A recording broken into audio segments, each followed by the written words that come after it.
ప్రభాస్ సినిమాలో రొమాన్స్ చాలా తక్కువగా ఉంటుంది. అలాంటిది బాహుబలి సినిమా తర్వాత తన క్రేజ్ పెరిగిన నేపథ్యంలో కొంచెం రొమాన్స్ కూడా తగ్గించేశాడు ప్రభాస్. రాధేశ్యామ్ తప్ప బాహుబలి తర్వాత మరే సినిమాలోనూ ప్రభాస్కు లవ్ స్టోరీ లేదు. దీంతో హీరోయిన్ లేక విసిగిపోయిన ఫ్యాన్స్ తమ హీరో ఎప్పుడెప్పుడు రొమాంటిక్ సీన్ చేస్తాడా అని ఎదురు చూస్తున్నారు.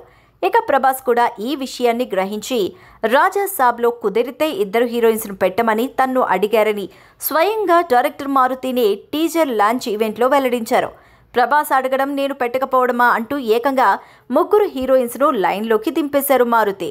వాళ్లే మాళవిక మోహనన్, నిధి అగర్వాల్, రిద్ధి కుమార్. గ్లామర్ క్వీన్స్గా పేరున్న నిధి అగర్వాల్, మాళవిక మోహనన్ టీజర్లో పోటీ పడి మరీ గ్లామర్ను ఒలకపోయిగా రిద్ధి కుమార్ కనిపించిన ఒక్క షాట్లోనే చాలా హాట్గా ఉంది. మొత్తానికి ముగ్గురు హీరోయిన్స్ను తీసుకోవడమే కాకుండా వారిని గ్లామరస్గా ప్రజెంట్ చేయడంలో కూడా మారుతి సక్సెస్ అయ్యాడు. టీజర్ చూస్తేనే రాజాసాబ్లో గ్లామర్ డోస్ ఎక్కువని క్లారిటీ వచ్చేస్తుంది. మొత్తానికి రాజాసాబ్ రూపంలో ప్రభాస్ను రొమాంటిక్ యాంగిల్లో చూడాలనే ఫ్యాన్స్ కోరిక తీరబోతోంది.